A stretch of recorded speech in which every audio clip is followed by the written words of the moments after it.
putus asa. Ada yang masih ingat tentang materi putus asa? Apa itu putus asa? Ada yang tahu?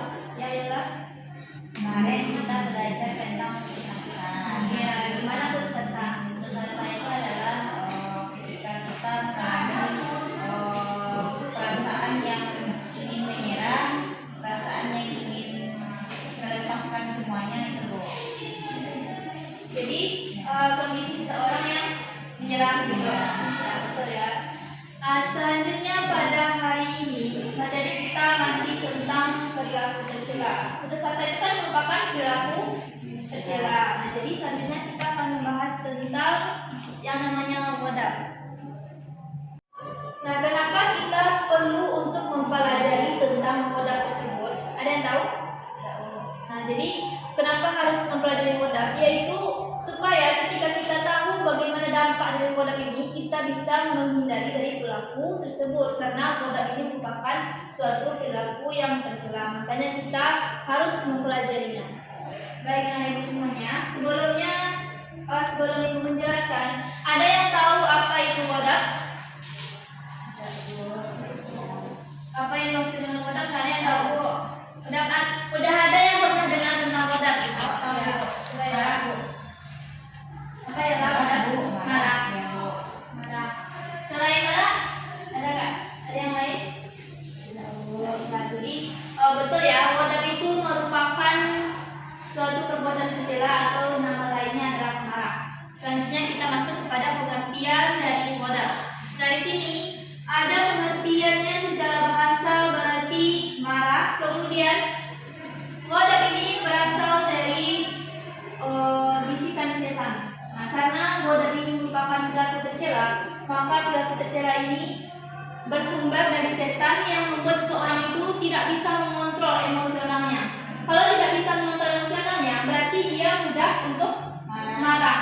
Nah, jadi sebagai seorang muslim, karena wadab itu merupakan perilaku dari tercela, kita harus berpandai-pandai untuk menghindari marah tersebut. Tapi apakah di sini maksudnya kita tidak boleh marah? Apa kita boleh marah? Boleh. Nah, tapi maksud di sini kita tidak boleh marah itu adalah marah yang berlebihan. Jadi kita boleh marah, tapi pada hal yang wajar saja, yang memang benar-benar kita itu boleh untuk marah pada hal tersebut, tetapi juga tidak boleh berlebihan. Nah, kemudian dalam agama Islam itu dilarang untuk melakukan wadab ini, marah yang berlebih-lebihan tersebut. Nah, ini juga dilandaskan di dalam Al-Quran, yaitu surat Al-Imran ayat 134. Nah, minggu kemarin kan ibu sudah meminta anak ibu semuanya untuk membawa Al-Quran. Ada di bawah Al-Quran yang pada hari ini? Ada. Coba ibu minta satu orang untuk membacakan Quran surah Al-Imran ayat 134. Bawa email 134, Bu. Ya, coba kita simak sama-sama ya.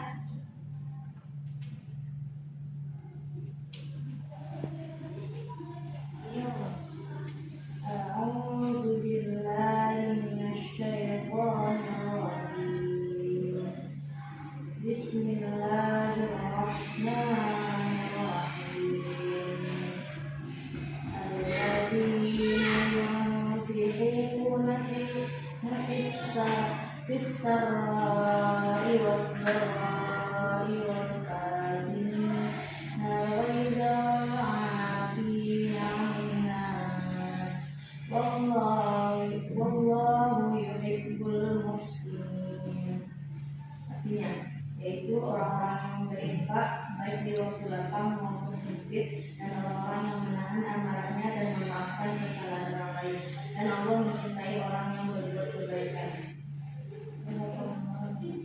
Terima kasih kepada Emel.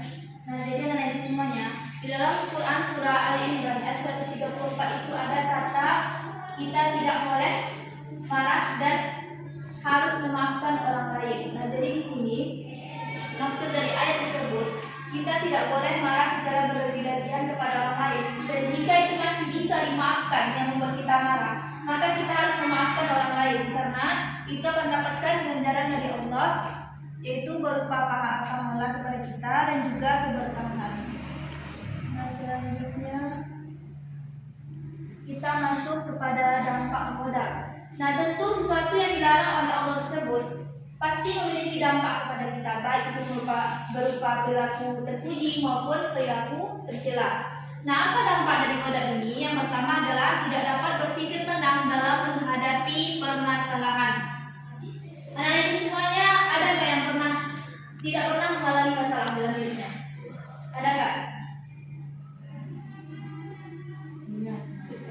Lancar semua nih perjalanan hidupnya? Enggak. Nah, kalau dalam kondisi marah bisa nggak berpikir jernih untuk mencari solusi dari permasalahannya? Nggak bisa kan? Nah, itu merupakan salah satu dampak dari ghadab juga.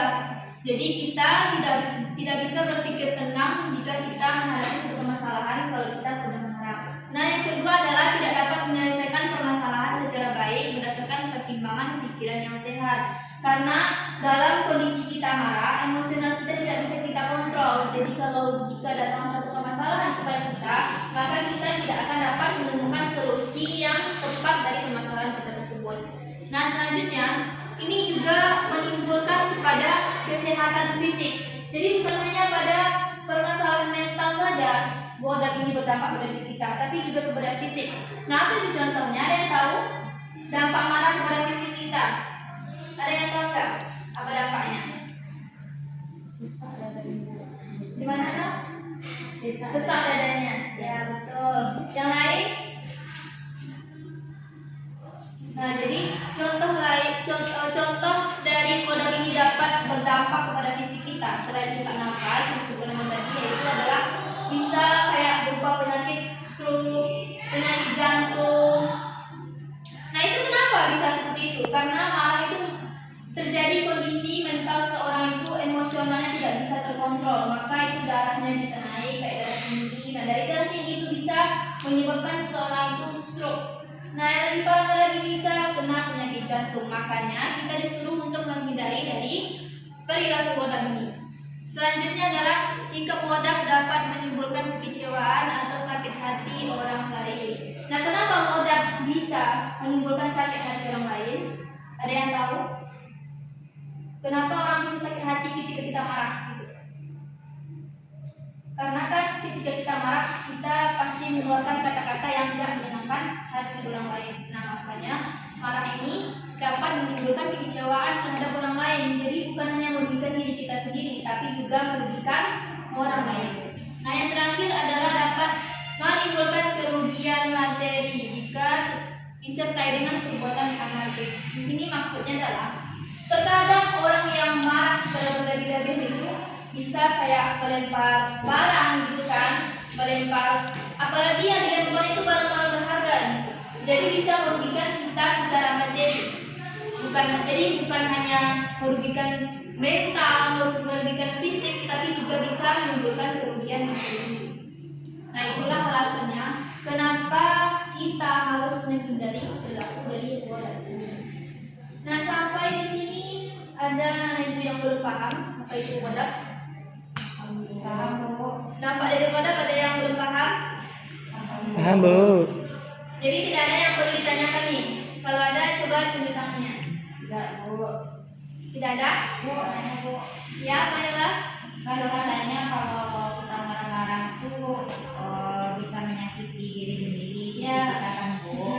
Tapi kalau ada orang yang marahnya itu ditahan-tahan Bu, itu gimana Bu? Iya. Awalnya dia marah jadi melepaskan semuanya Bu. Dan katanya kalau misalkan ditahan-tahan itu nanti bisa menyebabkan hatinya yang makin sakit Bu. Itu gimana tuh Bu?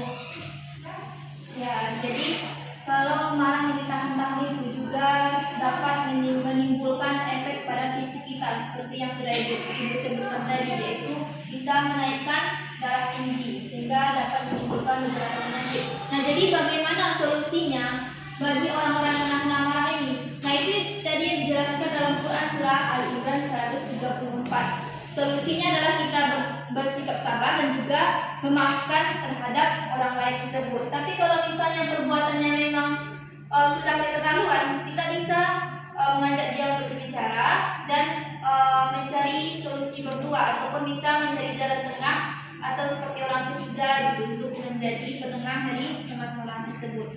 Jadi marah yang ditahan-tahan itu juga tidak boleh ya, karena bisa berdampak pada kesehatan mental kita juga fisik gitu. Bisa menimbulkan penyakit yang bermacam-macam. Baik anak-anak ibu semuanya, karena tidak ada yang masih ada yang bertanya lagi selain Yula? Tidak, Bu. Udah cukup? Sudah, Bu. Udah. Nah, ini ibu lagi yang mau bertanya.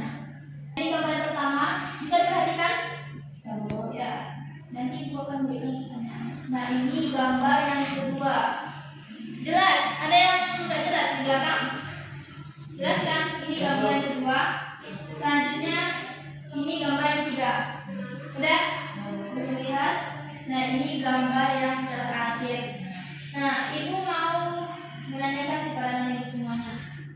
Ibu tutup dulu nih gambarnya. Udah bisa kan? Udah dilihat? Nah, dari gambar 1, 2, 3, dan 4 tersebut, mana dari gambar tersebut yang menunjukkan sikap kodam? Yang 4, Bu. 4. Ada jawaban yang lain? 4. Yang di belakang? 4 juga? 4. Ya, benar. Coba kita buka lagi ya gambar yang keempat. Nah, jadi benar ya, ini merupakan gambar yang menunjukkan dari perilaku modal. Nah, pertanyaan yang kedua, alasan kenapa ini gambar yang menunjukkan perilaku modal, ada yang tahu? Kenapa gambar ini menunjukkan perilaku yang modal? Nanti dia melempar barang, Bu. Lempar barang. Terus mukanya merah, Bu. Ya, berarti ini malah yang berlebih-lebihan ya? Iya, Bu. Dampaknya ini kemana ini? Selain mental, fisik, merugikan apa ini? Ya, kalau HP-nya rusak berarti merugikan materi. Nah, itu tadi yang disebutkan dari dampak modal.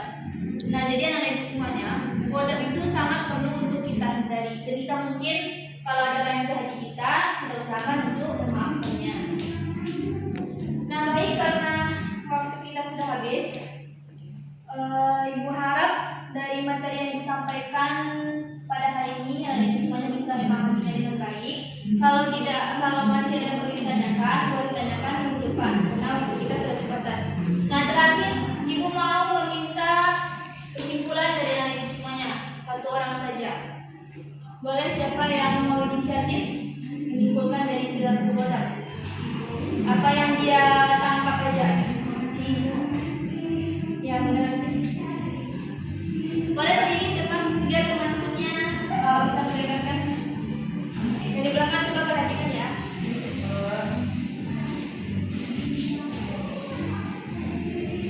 Baik Bu, jadi kesimpulan kita hari ini tentang produk pemarah. Jadi dari pembelajaran yang telah dijelaskan tadi, yang dapat kami ambil pembelajarannya itu kita tidak boleh marah secara berlebihan, dan sebaliknya jika kita marah lebih baik kita lakukan hal-hal positif yang bisa merefleksikan diri kita agar kita terhindar dari marah. Ya, cukup. Ya, bagus sekali ya. Ya, sedikit ditambahkan dari kesimpulannya ya. Jadi perilaku modal itu merupakan perilaku tercela yang sepatutnya dan seharusnya kita hindari, dan ini merupakan perintah dari Allah juga untuk menghindari perilaku modal ini. Dari landasan Quran surah Al-Imran ayat 124. Nah, baik dan semuanya, ibu rasa sudah cukup untuk hari ini. Terakhir ibu mau menitipkan tugas untuk minggu depan. Nah, boleh dibuka buku latihannya semuanya. Ibu bakal bacakan soal yang pertama ya. Dan buka semuanya buku latihannya. Nah, soal yang pertama adalah bagaimana cara menasihati teman yang marah berlebih-lebihan. Nah, yang kedua, coba cari contoh lain dalam Al-Quran tentang dalil modal ini. Udah jelas? Udah jelas semuanya? Ya, Bu? Hah? Iya, itu aja dulu ya. Oke, jangan lupa dikerjakan tugasnya minggu depan, kita kumpulkan kembali dan jangan lupa diulang-ulang juga materi hari ini karena besok ibu mau mereview lagi ya teman-teman dari semuanya. Baik, kita cukupkan untuk hari ini. Semoga anda semuanya paham dengan materi kita pada